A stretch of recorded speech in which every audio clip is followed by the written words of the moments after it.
이제 오늘 본문 말씀을 가지고 요한복음 강의 53번째 시간으로 우리가 맺어야 할 예수 열매라는 제목으로 말씀의 은혜를 나누겠습니다. 함께 우리 제목을 따라 하시겠습니다. 우리가 맺어야 할 예수 열매. 한 번 더 따라 하시겠습니다. 우리가 맺어야 할 예수 열매. 네, 고맙습니다. 감사합니다. 오늘 본문에 대한 강해에 앞서 지난 요한복음 강해의 본문에 대한 말씀을 간단하게 다시 한번 드리겠습니다. 사랑하는 여러분, 지난 시간에 우리는 우리 주 예수 그리스도의 영이신 성령님께서 우리와 함께 하실 때 우리에게 어떠한 은혜가 임하여 염려와 근심에서 벗어날 수 있는지를 살펴보며 은혜를 나눴습니다. 사랑하는 여러분, 우리가 우리의 죄를 회개하고 예수님을 그리스도로 영접하면, 믿게 되면 천국을 소유하고 영생을 얻게 됩니다. 그와 동시에 우리에게 놀라운 은혜가 임하는데, 하나님의 영, 우리 주 예수 그리스도의 영이신 성령님께서 우리의 심령에 들어오십니다. 이를 믿으십니까? 저와 여러분의 마음과 생각에 하나님의 영, 우리 주 예수 그리스도의 영이신 성령님이 거하심을 믿으십니까? 이렇게 우리 주 예수 그리스도의 영인 성령님께서 우리의 심령에 거하시게 되면 우리에게 다음과 같은 은혜가 임합니다. 먼저는 영원히 우리와 함께하며 도와주시는 은혜가 임합니다. 사랑하는 여러분, 우리가 세상을 살면서 사는 것이 힘든 이유가 무엇입니까? 여러 가지 이유가 있을 수 있겠지만 주된 이유는 세상을 사는 동안 내 편이라고 할 수 있는 사람들이 많이 없기 때문입니다. 아니, 거의 없다고 해도 과언이 아닐 것입니다. 내가 세상을 홀로 살아가야 하기 때문에 힘든 겁니다. 설령 내 편이라고 할 수 있는 사람이 있다 할지라도 세월이 흐르고 시간이 흐르게 되면 다 나를 떠나기 마련입니다. 결국 홀로 남게 돼요. 그래서 사는 것이 힘든 겁니다. 하지만 우리 그리스도인은 이와 관련해서 염려, 근심, 걱정할 필요가 전혀 없습니다. 왜냐하면 우리 안에는 나보다 나를 더 잘 아시고 나보다 나를 더 사랑하시는, 전지 모든 것을 아시고 전능 모든 것을 하실 수 있는 창조주 하나님이신 보혜사 성령님이 함께 하시기 때문입니다. 나를 도와주시기 때문입니다. 여러분은, 사랑하는 여러분, 내 안에 성령님이 나와 함께 하시면서 영원토록 함께 하시면서 나를 도와주신다라는 이 믿음을 가지고 모든 염려와 근심에서 벗어나시기를 간절히 주의 이름으로 축복합니다. 또 성령님께서 내 안에 거하시면서 나와 함께 하시면 우리에게 어떠한 은혜가 임합니까? 우리를 고아처럼 내버려 두지 아니하시고 우리를 보호하시는 은혜가 임합니다.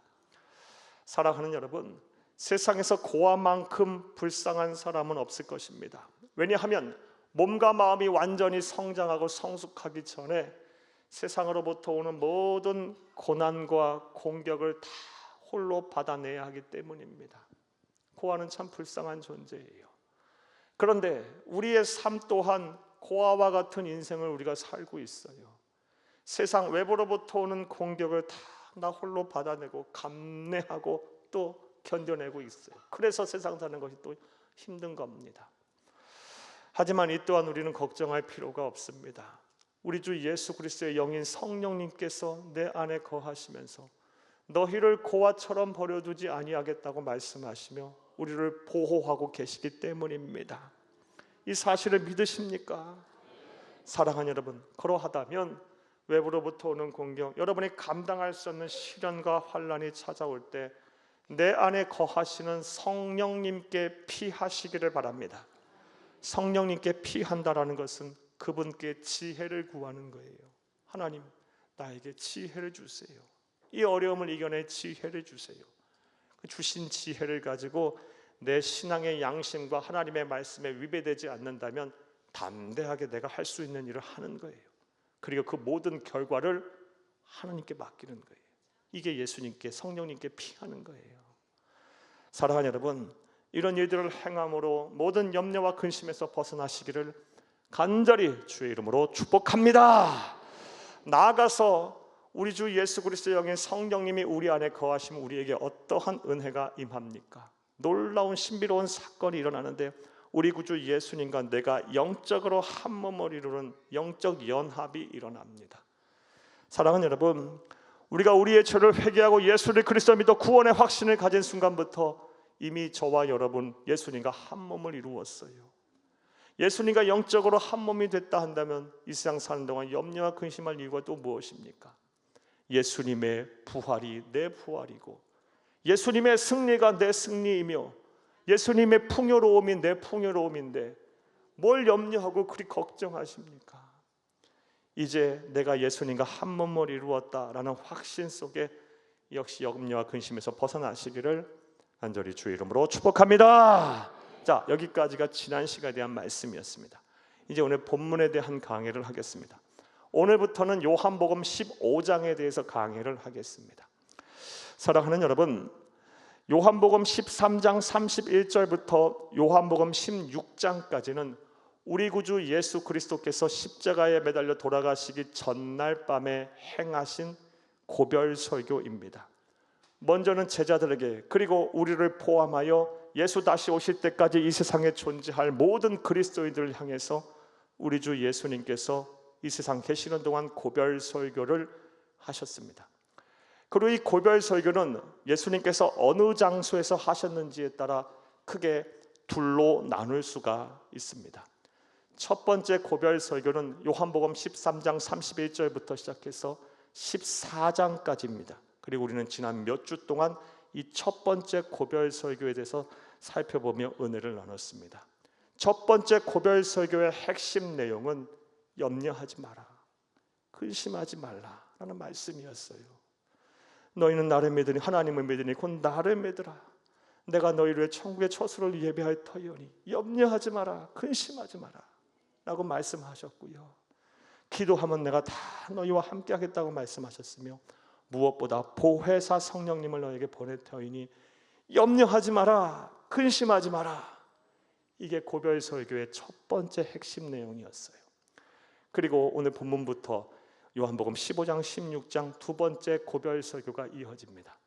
이 두 번째 고별 설교를 행하신 장소는 마가의 다락방을 떠나 겟셋마네 동산으로 가시는 여정 속에서 하신 말씀입니다. 겟셋마네 동산이 어떤 곳입니까? 우리 주 예수님께서 이 유대 지역에 내려오실 때마다 산에 가서 기도하셨던 그 산기도의 장소였고, 그리고 십자가에 매달려 돌아가시기 전날 밤 땀방울이 핏방울이 될 정도로 간절하게 아버지여 이 잔을 내게서 옮기시옵소서. 그러나 내 원대로 마옵시고 아버지의 원대로 하옵소서. 온 사력을 다해 기도했던 장소입니다. 그리고 대제사장의 무리들에게 붙잡혀간 장소이기도 해요. 이 겟셋마네 동산으로 가시던 길에 예수님께서는 제자들을 향해서 그리고 우리를 포함하여 예수 다시 오실 때까지 존재할 모든 그리스도인들을 향해서 두 번째 고별 설교를 행하셨고, 그리고 그 첫 내용이 바로 오늘 본문 말씀인 포도나무의 비유입니다. 그러하기에 우리는 오늘부터 시작되는 이 두 번째 고별 설교 그리고 오늘 본문 말씀에 대한 말씀을 아주 주의 깊게 들어야 합니다. 집중해서 들어야 합니다. 왜냐하면 그 어느 때보다 우리 주 예수님의 상황이 매우 긴박한 상황이기 때문이에요. 사랑하는 여러분, 한번 생각을 해보시기 바랍니다. 임종 직전에 있는 사람이요, 사랑하는 사람을 앞에 두고 허튼 말 하겠습니까? 빈말 하겠습니까? 정말 마음을 쏟아가며 하고 싶은 진심을 막 쏟아낼 거예요. 우리 주 예수님도 똑같은 상황이에요. 이제 정말 몇 시간 안 남으셨어요. 이제 겟셋마네 동산에 가서 기도하시다가 이제 붙잡히시고 밤새도록 곤욕을 당하시고 아침에 십자가에 매달리실 것이고 오후에 운명하실 거예요. 정말 시간이 많이 남지 않은 상황에서 예수님께서는 두 번째 고별 설교를 시작하셨고 그 첫 내용이 참 포도나무의 비유입니다. 자, 그렇다면 이 포도나무의 비유의 말씀을 통하여 우리 주 예수님께서 먼저는 제자들에게 그리고 나아가서 우리를 포함하여 예수 다시 오실 때까지 존재할 모든 그리스도인들을 향하여 무슨 말씀을 하시기를 원하셨을까요? 이 질문에 대한 답을 찾기 위해 본문의 내용 설명부터 좀 해드리겠습니다. 사랑하는 여러분, 이 포도나무의 비유의 말씀 우리 잘 아는 말씀입니다. 예수님께서 비유로 말씀하실 때 포도 농사를 짓는 농분 우리 주 하나님 아버지라고 말씀하셨고, 참 포도나무는 당신 자신이라고 말씀을 하셨습니다. 그리고 우리들 예수를 그리스도 믿는 하나님의 자녀들, 그리스도의 제자들을 향하여 포도나무에 붙어 있는 가지다라고 말씀하셨어요. 예수 나무에 붙어 있는 예수 가지들이라고 저와 여러분에게 말씀하셨어요. 그리고 참 포도나무에 붙어 있는 가지들이 우리들이, 예수 나무에 붙어 있는 예수 가지들인 우리들이 열매를 맺지 않으면, 열매를 맺되 풍성하게 맺지 않으면 농부 하나님께서 그 가지를 제거해 버릴 거라고 말씀하셨고, 사람들은 그것을 모아다가 불살라 버릴 거라고 말씀을 하셨어요. 이 말씀 보겠어요. 5절과 8절 이어서 보겠습니다. 나는 포도나무요 너희는 가지라. 그가 내 안에 내가 그 안에 거하면 사람이 열매를 많이 맺나니 나를 떠나서 너희가 아무것도 할 수 없음이라. 나는 포도나무고 너희는 가지니까 열매를 많이 맺어야 한다. 나에게 잘 붙어서 있어서 열매를 많이 맺 거라고 말씀하신 거예요. 8절도 함께 보겠습니다. 너희가 열매를 많이 맺으면 내 아버지께서 영광을 받으실 것이요 너희는 내 제자가 되리라 하며, 열매를 많이 맺어야 한다. 나는 포도나무고 너희는 가지니 예수 나무에 붙어있는 예수 가지인 너희들이여 열매를 많이 맺어라. 그리하면 하나님 아버지께서 영광을 먼저는 받으실 것이고 세상 사람들이 비로소 너희가 내 제자인 줄 알 것이다 라고 말씀하셨어요. 결과적으로 이 포도나무의 비유를 통해서 우리 주 예수님께서 우리에게 말씀하시고자 하는 바는요, 열매를 맺어야 한다. 예수 나무에 붙어있는 예수 가지들인 너희들 열매를 반드시 맺어야 한다. 그래야 내 제자이고 그래야 하나님께 복을 받는다. 이 말씀을 그 긴박한 상황 속에서 저와 여러분에게 쏟아내신 것입니다. 그러므로 저와 여러분은 예수를 그리스도 믿는 하나님의 자녀된 우리들, 예수님에게 귀한 생명을 빚진 우리들, 예수님처럼 살기로 작정한 우리들은 예수 나무에 붙어있는 예수님의 가지로서 열매를 풍성하게 맺어야 할 줄로 믿습니다. 자, 그렇다면 이제부터 생각해 보겠어요. 예수 나무에 붙어있는 예수 가지들인 우리들은 어떠한 열매를 맺어야 할까요? 자, 이제부터 따라합니다. 첫째로 기도의 열매입니다. 예수 나무에 붙어있는 예수 가지인 우리들은 이 기도의 열매를 풍성하게 맺어야 합니다. 성경을 우리가 읽고 이해하고 해석하는 가장 이상적인 방법은 전체 문맥을 통해 문맥을 이해하고 문맥 속에서 성경을 이해하고 해석하는 것입니다. 이런 오류가 적습니다. 간혹 이단들은요, 성경 구절 일부를 취사 선택해서 자신이 세운 논리 안에 성경 구절을 대입해내요. 그래서 이상한 말들을 해내고 하나님의 복음을 왜곡합니다. 성경을 가장 온전하게 이해하려면, 해석하려면 문맥 전체를 보고 해석하는 게 가장 이상적이에요. 그런데 오늘 본문 말씀을 보게 되면 포도나무의 비유의 말씀을 하시고 나서 우리 주 예수님께서는 느닷없이 기도에 관한 말씀을 하십니다. 오늘 보면 7절을 함께 보겠습니다. 너희가 내 안에 거하고 내 말이 너희 안에 거하면 무엇이든지 원하는 대로 구하라. 그리하면 이루리라 하며, 포도나무의 비유에 대한 말씀을 하시면서 포도나무인 나에게 붙어있는 가지들은 열매를 많이 맺어야 한다라고 말씀하신 후에 바로 기도에 관한 말씀을 하셨다 하면 뭘 우리에게 말씀하시려는 겁니까? 우리가 맺어야 될 열매, 기도의 열매라는 것입니다. 사랑하는 여러분, 이 세상 사는 동안 저와 여러분은 하나님의 백성, 예수님의 제자들입니다.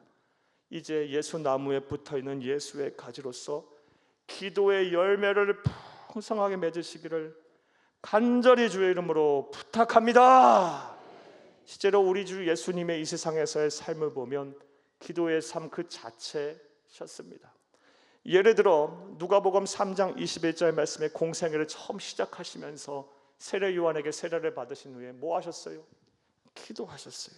그러자 하늘 문이 활짝 열리고 성령이 마치 비둘기 모양으로 예수님 머리 위에 내렸어요.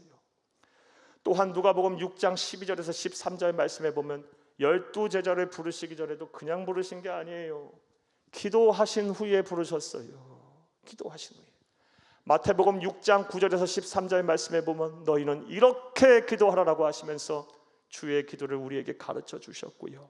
사복음서 전체를 보면 인자는 머리 둘 곳조차도 없다 하면서 하루 살인적인 일정을 소화하시면서도 반드시 밤에 산에 가서 기도하셨어요. 새벽에 새를 맞아가며 기도하셨어요. 무엇보다 누가복음 22장 44절 말씀에 보면 앞서 말씀드린 대로 겟세마네 동산에서 십자가의 대속의 죽음을 죽으시기 전에 땀방울에 핏방울 될 정도로 간절하게 사모하면서 이 잔을 내게서 피하 주옵소서, 다만 내 원대로 마옵시고 아버지의 원대로 하옵소서라고 기도하셨어요. 그리고 지금도요, 로마서 8장 말씀에 보면 하나님 보좌 우편에서 저와 여러분을 위해 기도하고 계세요.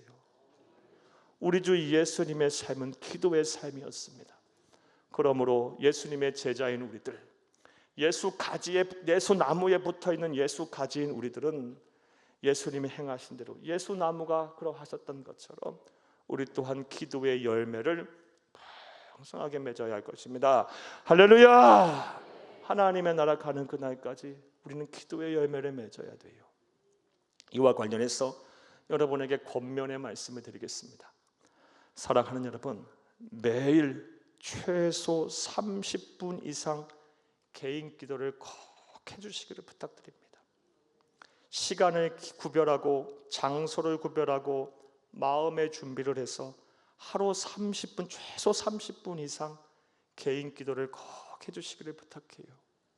하루 30분은 그렇게 긴 시간이 아닙니다. 그런데 우리 성도님들 그 30분 이상을 기도를 못하세요.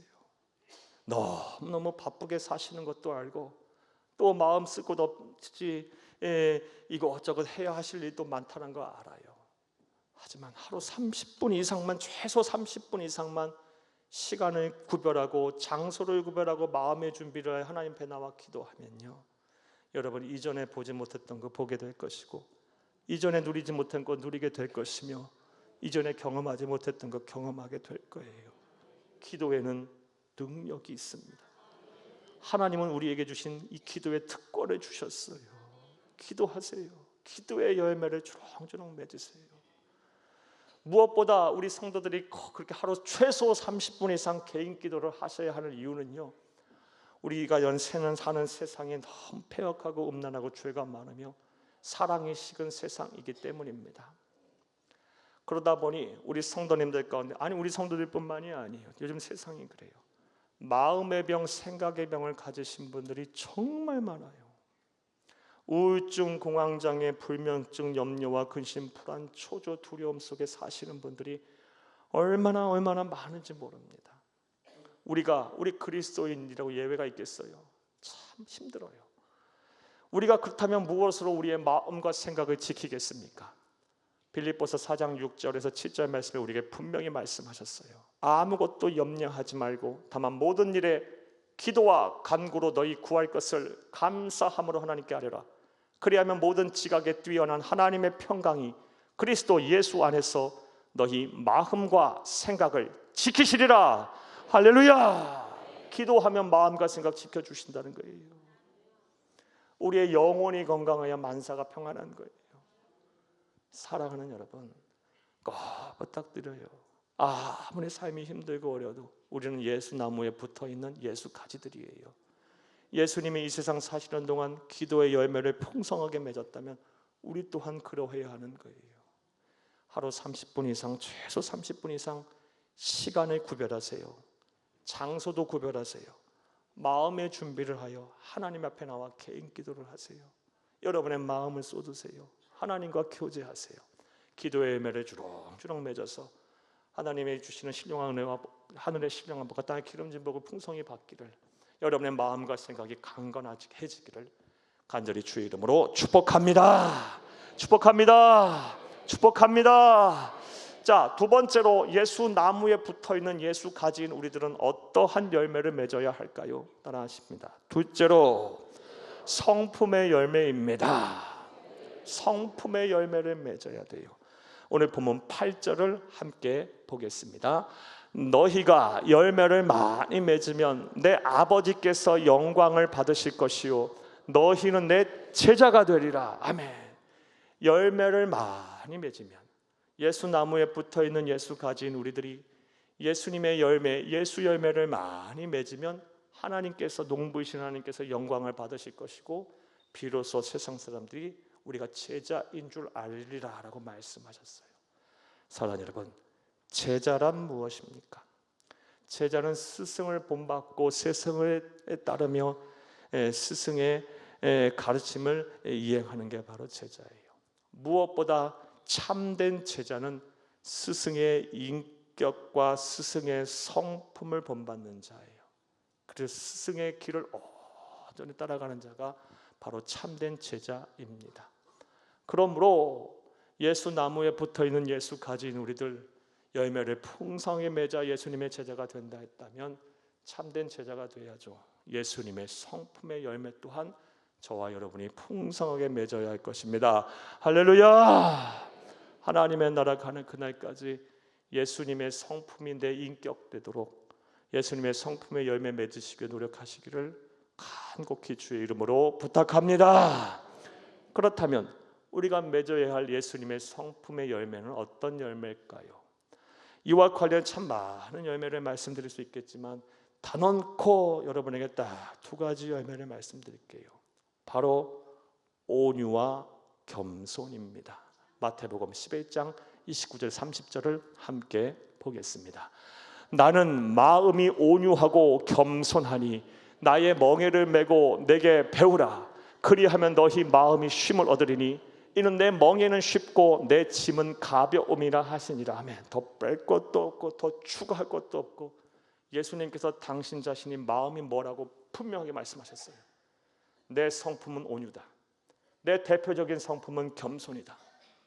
이 두 가지를 분명하게 말씀하시면서 너의 멍에를 메고 내게 배우라. 그래야 마음에 쉼을 얻겠다. 얻을 것이다 라고 말씀하셨어요. 그러므로 하나님의 나라 가는 그날까지 저와 여러분이 쉬지 않고 맺어야 할 성품의 열매는 바로 온유와 겸손입니다. 부디 말씀을 들으시는 모든 분들, 예수 나무에 붙어있는 예수 가지로서 예수 열매, 온유의 열매, 이 겸손의 성품의 열매를 풍성하게 맺기를 간절히 바랍니다. 할렐루야! 자, 그럼 좀 더 구체적으로 생각을 해보겠습니다. 우리가 맺어야 될 온유란 무엇이고 우리가 맺어야 될 겸손이란 무엇일까요?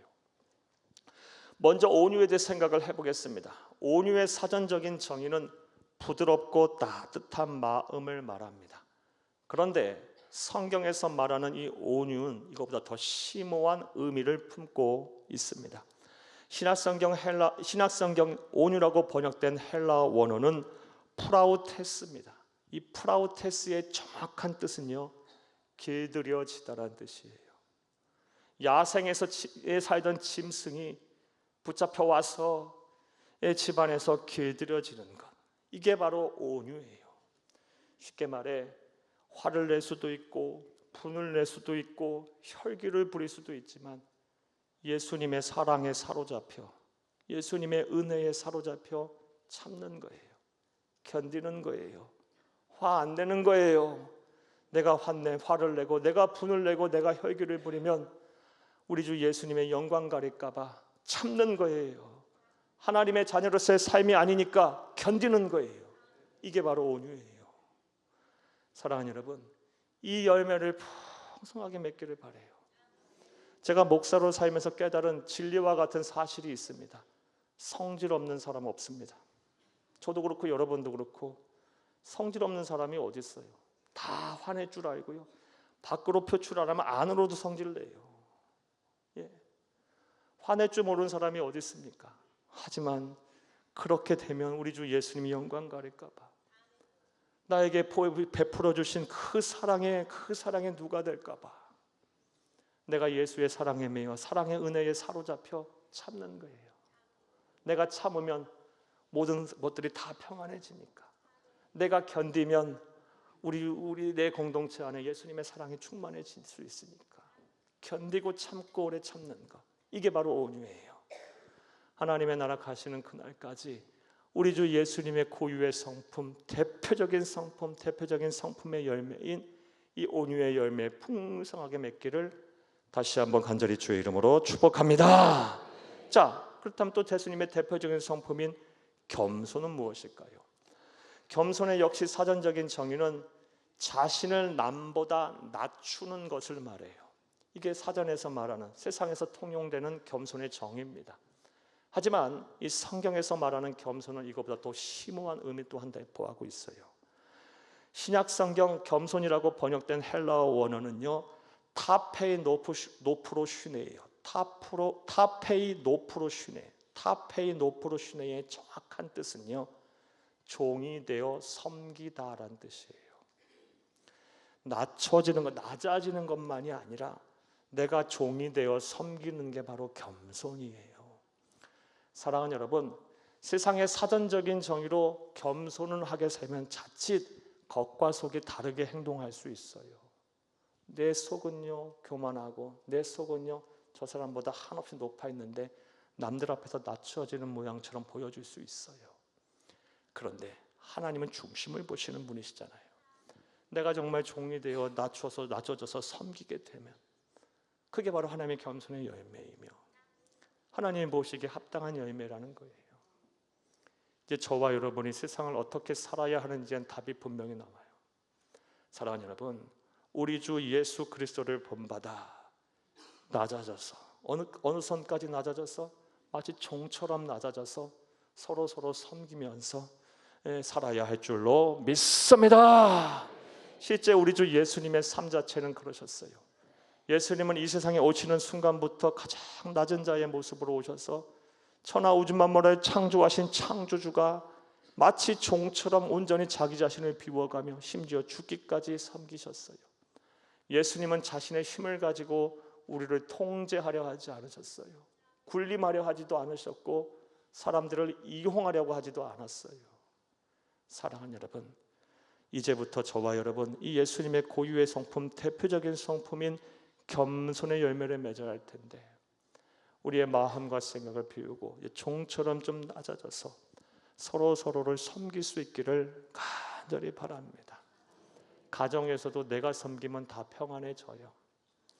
직장과 사업장에서도 내가 조금 힘들어도 내가 섬기면 다 평안해져요. 더 좋아져요. 교회 안에서는 더 마찬가지고요. 서로 섬기지 않고 낮아지지 않고 자꾸 통제하려 하고 이용하려고 하고 자꾸 군림하려고 하니까 공동체의 평화가 깨지는 거예요. 하나님의 영광 당연히 가리게 되는 거고요. 사랑하는 여러분, 부디 말씀을 들으시는 모든 분들, 예수 나무에 붙어있는 예수 가지로서 우리 예수의 열매, 예수님의 성품의 열매 풍성하게 맺기를 바랍니다. 온유의 열매, 겸손의 열매 풍성히 맺는 여러분 될 수 있기를 간절히 주의 이름으로 축복합니다. 세 번째로 포도나무이신 예수에 붙어있는 가지인 우리들, 예수나무에 붙어있는 가지인 우리들은 어떠한 열매를 맺어야 할까요? 따라하시겠습니다. 셋째로 전도의 열매입니다. 전도의 열매를 하나님의 나라 가는 그날까지 풍성하게 맺어야 돼요. 창조주 하나님이신 예수님이 굳이 인간의 옷을 입고 왜 성육신 하셨는지 여러 가지 이유가 있는데 그 대표적인 이유 중에 하나가 바로 전도하러 이 세상에 오신 거예요. 이것도 뺄 것도 없고 더할 것도 없이 예수님 말씀을 통해 알 수 있어요. 마가복음 1장 38절에서 39절을 함께 보겠습니다. 이르시되 우리가 다른 가까운 마을들로 가자. 거기서도 전도하리니 내가 이를 위하여 왔노라 하시고 이에 온 갈릴리에 다니시며 그들의 여러 회당에서 전도하시고 또 귀신들을 내쫓으시더라. 아멘. 38절 말씀 보세요. 내가 전도하러 왔다 그랬어요. 그래서 그렇게 살인적으로 일정을 소화하시면서 이것저것 발이 부르도록 다니신 거예요. 사랑하는 여러분, 예수나무가 전도하러 왔다면 예수나무에 붙어있는 가지 또한 전도해야 되지 않겠습니까? 그 열매를 맺어야 되지 않겠습니까? 예수나무라면 예수의 열매를 맺어야지 예수 열매가 아닌 다른 열매를 맺으면 안 되는 겁니다. 그건 자연의 법칙도 아니고 그럴 수도 없는 거예요. 예수님이 전도하러 오셨기에 우리 또 전도해야 하는 거예요. 그 열매를 풍성하게 맺어야 하는 거예요. 그런데 영혼 구원을 위해서 전도하라라고 말씀을 드리면 세상 사람들은 아주 불편해할 거고요. 지금 말씀을 들으시는 분들 가운데도 불편해하신 분들 분명 계실 겁니다. 종교의 자유가 보장된 세상에서 무슨 전도를 하냐? 내가 믿고 싶은 거 믿는 거지. 왜 인간의 기본권, 자유권을 침해하냐? 하며 전도하기를 꺼려하며 불편해하신 분들 계실 거예요. 여러분의 생각은 어떠합니까? 사랑하는 여러분, 그렇다면 전도에 대한 하나님의 생각은 뭘까요? 이에 대해서도 또 분명하게 말씀하고 계세요. 고린도전서 1장 21절을 함께 보겠습니다. 하나님의 지혜에 있어서는 이 세상이 자기 지혜로 하나님을 알지 못하므로 하나님께서 전도에 미련한 것으로 믿는 자들을 구원하시기를 기뻐하셨도다. 아멘. 이 말씀을 통해서 전도에 대한 하나님의 두 가지 생각을 알 수 있어요. 첫 번째 생각은 세상 사람들은 전도를 미련한 것으로 여길 것이다 라는 거예요. 2000년 전에도 불신자들, 세상 사람들은 전도하는 것을 미련한 행위로 봤어요. 지금도 그럴 거고요. 예수 다시 오실 때까지 계속 그럴 거예요. 그런데 놀랍게도요, 하나님은 이 전도라는 미련한 것으로 믿는 자들을 구원하시기를 기뻐하신다. 영혼 구원의 가장 이상적인 방법이 뭐다? 세상 사람들, 우리들은 미련한 것이라고 여길지라도 전도다. 이게 하나님의 뜻이라는 거예요. 신앙생활은 하나님의 뜻대로 해야 하는 겁니다. 하나님이 정해놓은 법칙대로 해야 하는 겁니다. 하나님의 뜻대로 신앙생활하지 않고 내 마음, 내 뜻대로 세상 기준대로 하게 되면 하나님 앞에 섰을 때 나는 너의 모든 신앙과 모든 행위를 나는 모른다 하실 거예요. 사랑하는 여러분, 따라서 우리는 우리 주 예수 그리스도께서 우리에게 보여주셨고 또 열심히 행하셨으며 하나님의 간절한 소원대로 예수 나무에 붙어있는 예수 가지로서 영혼 구원 전도에 힘써야 할 것입니다. 사랑하는 여러분, 우리가 잠자코 있고 우리가 머뭇거리는 순간 많은 사람들은 이 세상이 전부인 줄 알다가 영원한 사망에 이르게 될 거예요. 우리가 단 1분 1초라도 미래를 내 시간이라고 장담할 수 있습니까? 아무도 그렇게 할 수 없어요. 절대로 그런 일이 있어서는 안 되겠지만 오늘 성전문을 나서는 순간에 내 삶의 마지막일 수도 있는 거고, 오늘 밤 하나님이 부르시면 하나님 앞에 가야 하는 거예요. 그 누구도 내일을 장담할 수 없어요. 그리고 아무리 천수를 누린다 한들 인간의 수명에는 한계가 있어요. 유한합니다. 잠시 왔다 잠시 갈 세상, 성경은 마치 우리의 인생을 가리켜 아침 안개와 같다고 말하고 있어요. 나그네 인생이라고 말하고 있어요. 그런데 많은 사람들이 예수를 모르고 살다가 영원한 사망에 이르게 될 거예요. 그리고 우리는 우리 스스로를 전도는 미련한 것이라고 생각하면서 주저하는 순간 그들은 하나님의 심판대 앞에 서게 될 것입니다.